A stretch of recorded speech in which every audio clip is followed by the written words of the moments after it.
uh, seminar. This is the third of our monthly series of smart thinking webinars. They last 30 minutes. And what we try and do is pick a book that's kind of represents some of the latest writing and best thinking in one of three areas: personal and professional effectiveness, collaborative teamwork, or in the area of innovation and change management. And the book we've got today is a great book. It really focuses on collaborative teamwork and in the field of innovation. And we're delighted today to have the author with us, Heather Fraser, who is from the Rotman School of Business. She's the executive director of the DesignWorks Consultancy, which does extremely interesting work, very powerful work for large corporations and not-for-profit organizations, government organizations right across the world. Welcome, Heather. Hi, Bob. Thank you very much for inviting me. I'm happy to be here. Yeah, this is great. Just a little aside, the very first book we featured was imagined by Jonah Lear, and he was busted about 2 weeks ago for plagiarism, with using inappropriate comments from Bob Dylan. So I can assure all our audience out there today that Heather's book has none of that going for it, and we look forward to having this book on the bookshelf for a long time to come. Um, so our format basically is to take you through a quick little bit on the context, a couple of slides on our firm, and then we zero right in on the book, at the key concepts and some of the practical applications. The webinar is also posted on our website. It's recorded, and it'll be followed up with a short article that summarizes some of the key points. So today we're delighted because I can do this in dialogue. So what I'm going to do is carry the ball for the first couple of minutes to give you a bit of background and overview of our company, and then we're going to dive into the wonderful work that Heather's been doing. And we've got some visuals to share with you, and I'm going to be asking Heather to kind of give the color commentary in terms of the work that she's been doing. So let's go ahead here. So here's Heather, and here's the copy of her books. The book was just published this year. It's by U of T Press, and is available in bookstores everywhere. And Heather, we met about 2 months ago, and instantly found a connection between the work she was doing and the work we're doing at One Smart World. The focus today is to give you some ideas on how you can accelerate innovation through using collaborative approaches to business design, using the DesignWorks approach. And the goal at the end of the day is to differentiate you. So you can look different, you can bring a different value proposition to the market in new ways to win and win business with your clients. For those of you on Twitter, we encourage you to join us. Use a number of smart thinking to follow the conversation, and Lisa will be following up with prizes for those of you who participate. Now, one of the terms the military uses is VUCA: volatility, uncertainty, complexity, and ambiguity, to describe the world we live in. We've used this over the last number of our webinars, and I put an A on the front of that because I really believe that there's an accelerated set of changes going on right now. And the work that we do and Heather does in organizations surely attests to the fact that things are moving very, very quickly in a very uncertain environment, and the problems are increasingly complex with no obvious answers coming out. So at One Smart World, what we do is we help accelerate collaborative teamwork and innovation in progressive enterprises. Our focus is to help make a positive impact in how people work, leaders and teams in their effectiveness. And our focus also, much like Heather's, is to design and deliver simple tools and practical approaches that help clients work smarter together and get great results. These are some of the clients we've been working with over the last number of years, and lots of interesting stories of success and application. Heather has an extraordinary client list as well, and so between us, we hope to bring our best game to you today. Just to put it in context, our work focuses on the people side as well as the process side, and we find in organizations that diversity is everywhere. Who you are, what you know, and how you think. And what we find also is that if you have a common language that can be seen as a global common language, it helps really different people who are smart in different ways get on the same page. So we use the color coding of red for stop and deciding, yellow for slowing down and understanding, and going green to create. The zone we hope you're in for the webinar is in yellow, that you sit back and understand and learn from what the presentation that we've got. The fourth dimension we have is personal spirit, and this really runs through a lot of the work that Heather does in her mindsets. You'll see this featured in some of the critical junctures in working with her three-gear approach. So finally, smart people think in different ways, and that's why we need a common language and process. And I think that's where Heather's work in terms of the design thinking approach to complex organizational business design really makes a difference. Because what happens in teams is we get our oars crossed. So let's take a look now at DesignWorks and the book. Heather, the book came out this year, and what was your underlying intent in bringing the book to the marketplace? I think the most important thing is that over the last 7 years, as we've been working on this this discipline, really this rigorous set of methodologies, we've worked with about 2,000 or more executives in small groups, and there's been an immense amount of learning, and we're hearing the same challenges over and over again, and it's around what is innovation, how do you do innovation, how do I get my company aligned. And so this book was really intended to do a few things. One is to open that black box and share the best practices from a number of different industries and organizations, and share that learning to help everybody. Secondly, to show that innovation is something you do. It's about thinking, but it's also about behavior, the way you work together, and the way you solve problems. And most importantly is that it's something that is learnable and scalable and repeatable over time. So while you will never fully understand what it is to do business design or to do design in general by reading a book, you can certainly understand that this is something that is working for other people, that if you put effort into it over time, it can work for you too. Well, that's terrific. One of the things I like about the book is it really focuses a lot on tapping into the total intelligence of a team or an organization to come up with collaborative Absolutely. solutions. Um, why I chose the book, quite frankly, was I like the concept of design thinking because it focuses on the end user. But what Heather brings to the table is a set of discipline processes, and the system works. It's got frameworks, and it's got a wonderful array of approximately 40 tools. And in our company, we use a DesignWorks light approach to help us rethink and rebuild our own business design. And as she says in her book, she quotes the fact that nearly 96% of all innovation attempts fail to hit the targets for return on investment. And so innovation is a frustrating experience for most organizations. And I think what Heather's come up with is an approach that works. She highlights in the book five basically design choices that Roger Martin, the dean, the wonderful dean of the school of the Rotman School, identifies. And these are kind of key elements that the business design addresses. So as we go into how the business design works, and I'll be asking Heather to comment on each of the gears, the framework here is around, where do we want to end up? Where do we want to play? How do we want to win? What's our value proposition? What skills do we need to put into place? And then once that's there, what do we need to do to support implementation? So Heather's got these three gears, uh, and I've taken the liberty, Heather, of color coding them because I know this is a very high level, sort of simple kind of approach. But the three gears we're going to be walking through involve all of the colors, but the intent and depth of the first one is around empathy and deep understanding of the client and the end user. The second one, as you can see, is around sort of visualizing what success looks like, and then the third one is around red, getting to business design, which involves red, green, and yellow and white as well. But you want to talk, Heather, about how mindsets, thinking, and methods work in your approach? Sure. So the what we find in our work is that at the beginning, you really have to have the right mindset. You have to go into the process with an open mind. You have to care for people and what they need, to be able to trust your intuition and trust the people you work with. So you have to take a personal stance that says this is the mindset I'm going to take going into that process. With that kind of mindset, you're better able to get the most out of the methodologies that are in the book and that are all part of the business design process. So the mindset's ready you. The mindsets would include things like empathy, openness, positivity, courage to put yourself out and take some chances and fail in small ways in order to learn and move ahead. And resilience, being able to bounce back from these small failures.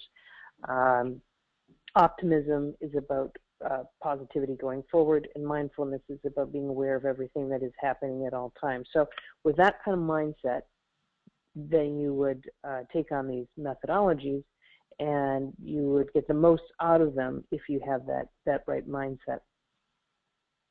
Is there another slide? Yeah, yeah. If you can see what she's getting at here too, there's a huge focus on kind of the emotional connection throughout this. It's not just a strategic, logical, cognitive exercise. And so the first gear that she's identified is empathy and deep human understanding. And do you want to talk a little bit about what the kind of work that's going on in that first gear? So if I just a prelude to that, in companies are typically very, very good at analytical approaches to business, rational, looking for validation, working with lots of data, and that's really important when you're making big decisions. But there's another side to doing business. It is the more intuitive, imaginative side, and the more human side. And so gear one is really about shifting the way you think of customers, as opposed to just thinking about them as segments or profiles in terms of their habits. Thinking about them on a deeper level. Think about them as a human being with many different kinds of needs. Think about them as a whole person. And so, as strange as it may sound, we often just kind of protect that human side of business, as if, well, we're not going to be rational and objective and make the right kind of decisions if we get too emotionally involved. So this is really about getting emotionally involved and seeing people as human beings and understanding their deeper needs that you can address, which is ultimately how you create more value. So it helps to go deeper in terms of understanding the user. It helps to contextualize that set of needs that user might have, to see that it's not just about one aspect of their life that you may serve, but putting that in context of what else is important that is surrounding a decision to use or engage in your product or service. So by articulating that, it really helps set up what is the opportunity to create new value. Okay. What I like about what Heather's saying too is that what often happens and I'm guilty of it as well in our company, when we build products without totally considering what is the user doing when they're using this product, and what deep needs do they have, and how can we make sure that we're addressing that emotional and functional side, not just from the beauty of the product in its design. And so in the first gear, they have a series of activities and outputs that Heather talked about. And I like the term that, using the deep dive in terms of finding out what the needs are, and then finding out what the personas are. And in your book, Heather, you talk about tools. And I just could you talk a little bit about the persona? I really was struck with that when you looked at the Princess Margaret Hospital. Right. Which use a persona to capture the real people that could be using a product or program or service. Right. So actually, maybe if I were to touch on the Princess Margaret project as an example, and show not only how important understanding these deeper needs in the context is, but also how the tools work. In hospitals, I guess it's probably the case all over the world, the question is always, how can you shorten the lead times? People are waiting all the time, and so we've got to have a process that moves people more quickly through, in this case, the chemotherapy treatment experience. But in fact, sometimes you can't do that practically, because there's certain things in the process like blood tests and setting up the formula that you need to take the time for. So by talking to people that were going through this kind of treatment and listening to their stories, and what mattered to them, what we found out was that it wasn't necessarily about shortening the period of time from a time standpoint, but it was about turning that lost time into found time. And by listening to their stories and the fact that they were sitting in chairs for hours, staring at a blank wall, crummy old magazines at the table next to them, They didn't know where they were in the queue. There was no communication. They just sat there for hours, and they're already not feeling well, and the time just seemed to be an eternity. So the insight was to give them something that would turn lost time into found time, to allow them to connect with other people, to do work through connection to wireless, to having entertainment systems, but to keep them engaged fully through that process. And so the stories revealed the needs, and the needs, when you look at motivational mapping and understand why is that important, you get to a deeper level of need than the superficial level, which is normally a very rational and practical thing. And so from that, you understand that there are common needs across all these patients. They all need to turn lost time into found time. They all need to feel a sense of self-worth and be more productive as they're going through that. And as you paint that picture of these people, that becomes your reference point throughout the entire development process, to never forget that there's a person in this situation that is ultimately who you are trying to serve. And there might be different kinds of people. They share the same needs, but one may be more concerned about productivity. One might want to be engaged with other people more. But fundamentally, the solution needs to recognize that these people have deeper needs, and in order to create value in their lives and to create a better experience, those need to be recognized. Excellent. I found that a very compelling part of the work that you're doing.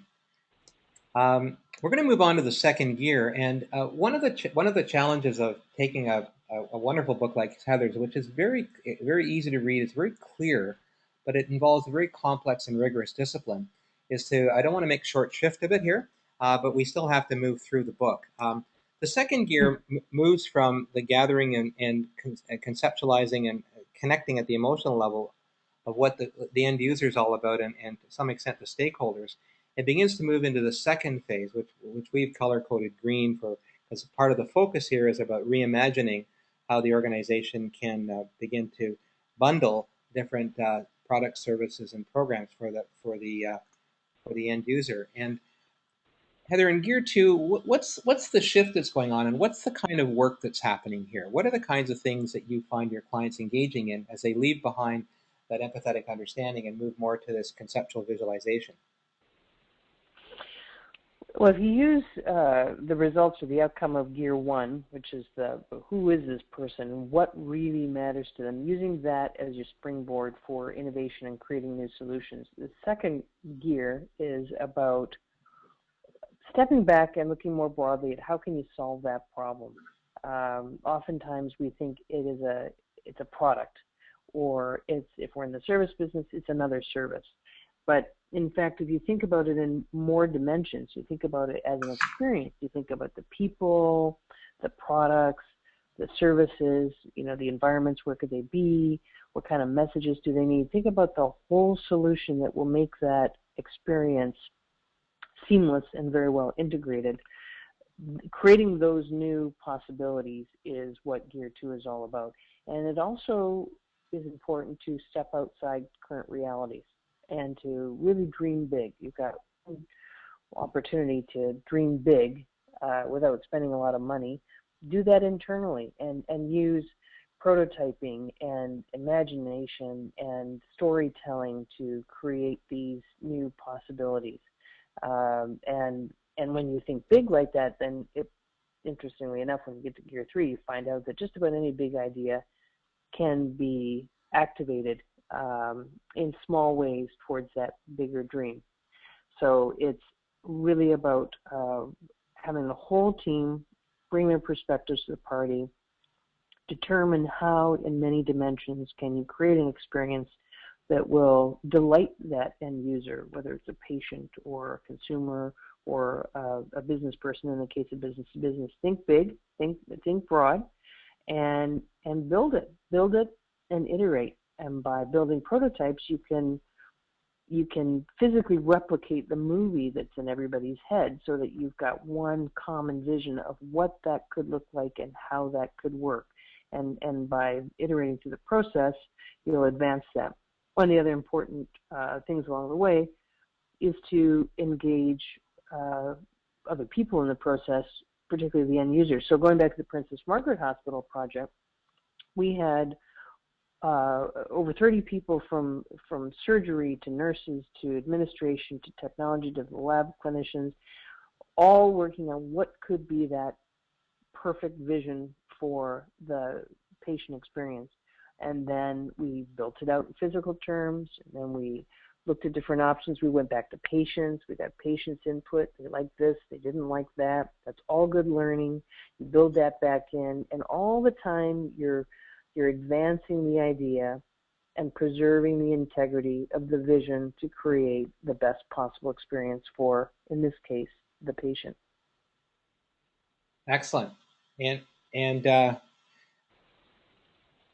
what it allows you to do, I think, even from our experience, is to reimagine ways in which you can serve those patients, those clients, in new ways that you haven't thought of before because you didn't take enough time on the front end. And what I like about Heather's methodologies is, and for those of you who know our work, we're very, very heavy on the design of experiences to pull out the total intelligence of groups to think through problems. And what I like about her tools is they're precision tools that allow you to do different tasks at different times to help you walk through some of these activities. And just to finish off Gear 2, Heather, is there one? Would you like to comment on one of these tools? I picked three of the many that you've got in that Gear 2. Is there one in there in particular you'd like to focus on before we move to Gear 3? Well, I think that what they're all getting at is the concept of prototyping.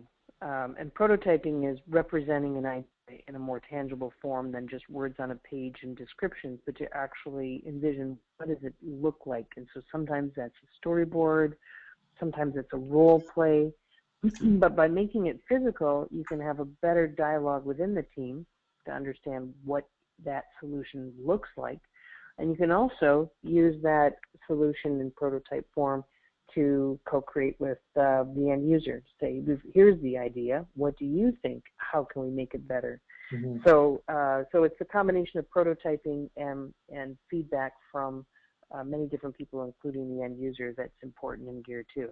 That all is going to advance you to the best possible solution. Okay. Well, that's great. And now we come to kind of where the rubber meets the road when you begin to do the strategic business design. And there's an example from Heather's book that we're going to show you in a couple of slides that kind of, I really think, bring it all together, and that's the Nespresso one, Heather. Right. So let me walk through the goal in Gear 3 is to define your business strategy and how to go to market. And again, it's focusing on the collective energies in the group and to end up with some kind of plan. And I like the terms that you use. What are some quick wins? What are some experiments? And then how can we create a platform for experimentation? And this gear looks at creating a new value proposition, and she uses the term hubs, activities, and linkages. And I think the best way to do that is to show you what that looks like, and maybe show it, yeah. Heather, if you can comment on that. This is right. This to me was like when it all came together. We're building one out for our company, and we've come up with 4 hubs as well. But do you want to talk a little bit about how this came about and how these pieces fit together? Because once you've got this becomes like your roadmap, doesn't it? Absolutely.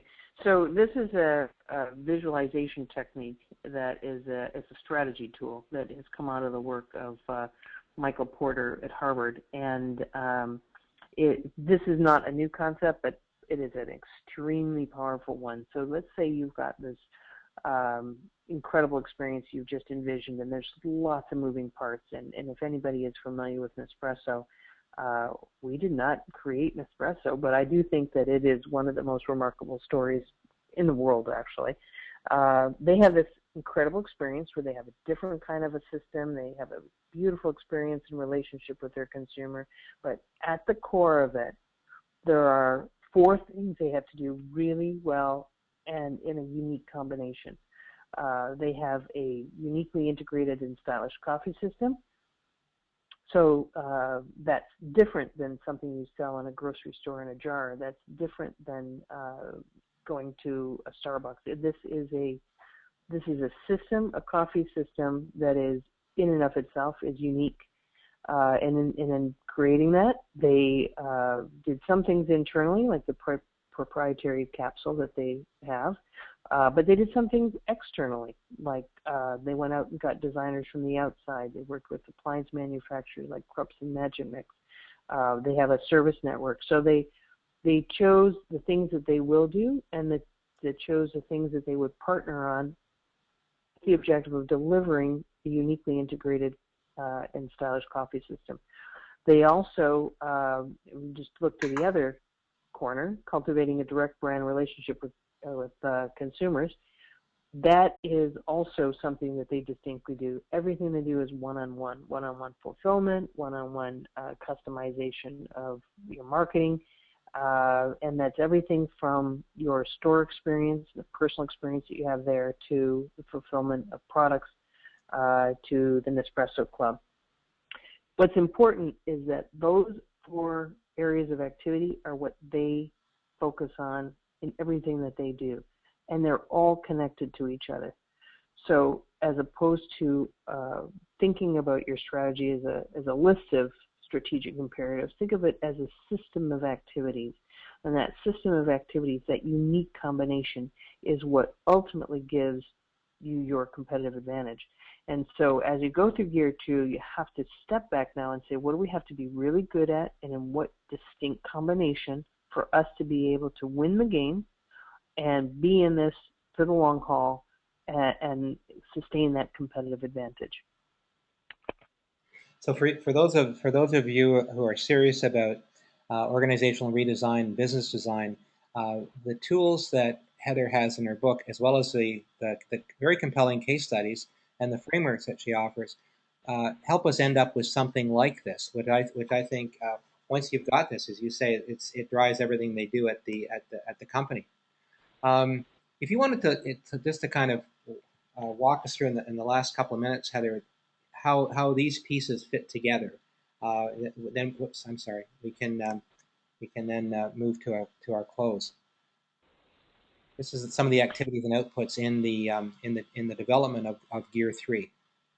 Right. So Gear 3 is absolutely the most important thing to do, because it really, as you say, where the rubber hits the road. And if you've got a grand idea and no strategy, then basically all that creativity goes to waste, because nobody knows how to focus energies, nobody knows where the investments are to be made, and nobody knows how their time and their job fits into the bigger scheme and the bigger strategy of the enterprise and driving that vision forward. So synthesizing Gear 2 into a value proposition. What is the distinct proposition? To whom are you giving what, and at what price?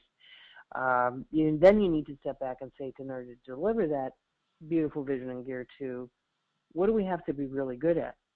And what you have to be good at eventually becomes your strategy, thus the activity system. Also within that activity system, there are partners that you will have, like in the case of Nespresso, working with designers and appliance manufacturers. You need to look at that exchange among all of those stakeholders and ask, is this a win-win for everybody? What is your unique role in it? And how can you sustain it over time so that you can't just be swapped out for someone else? So that is your strategy. From there, with that clear roadmap, then you need to get going. You need to say, we've learned something so far that we can act on tomorrow. There's no risk to it, and there's only an upside for the business. There are experiments we need to start to run, because we're things we're not sure of that we want to learn about. And so having a clear plan of quick wins and experiments helps you get going out of the gate, and that all becomes part of your development plan that moves you forward in a very strategic and thoughtful way. That's great. Again, you can see how Heather's been able to take a lot of complex information and put it into basically a very accessible framework that allows us to think through. And we've got a client we're meeting with on Friday where the quick wins and experiments to get going are critical. And even having that terminology, Heather, and that kind of thought process makes it much more easy for the client to say, okay, well, where can we start to get going without betting the farm, you know?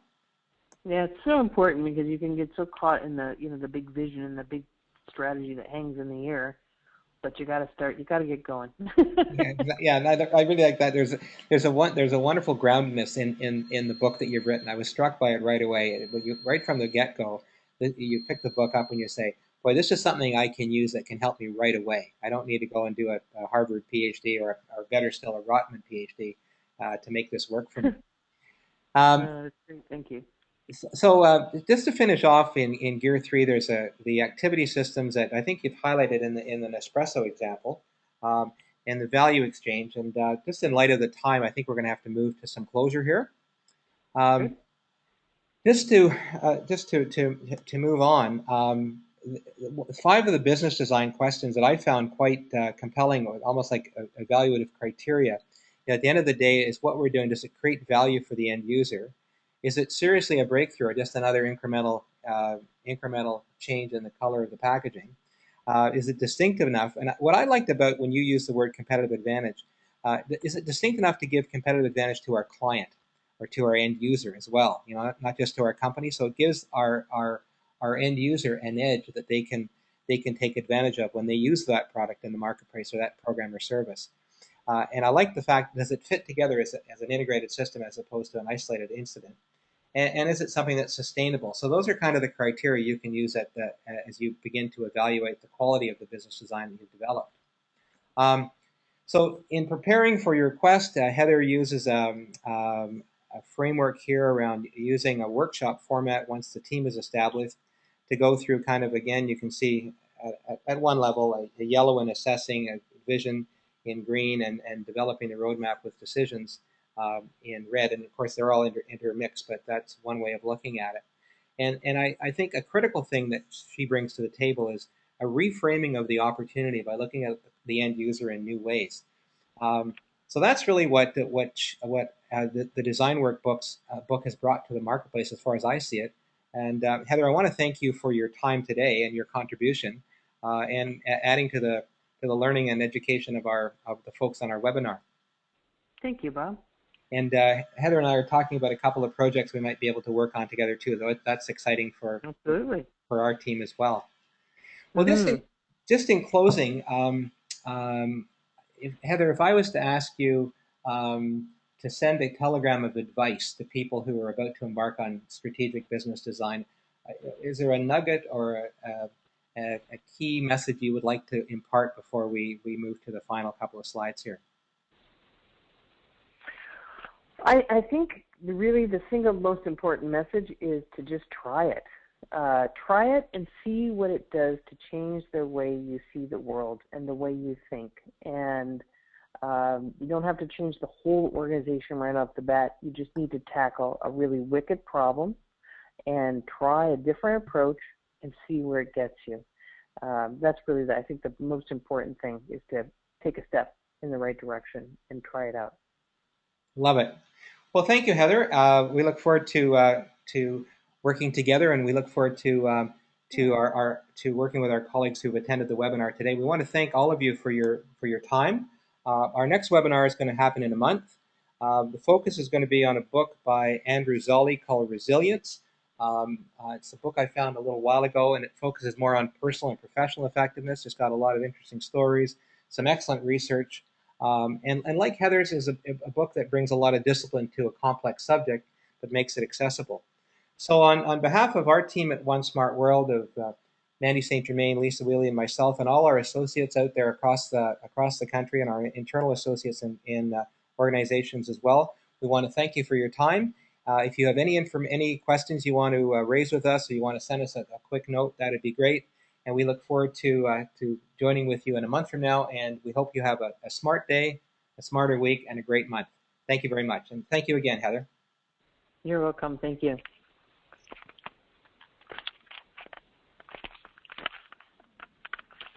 Hello? Hello.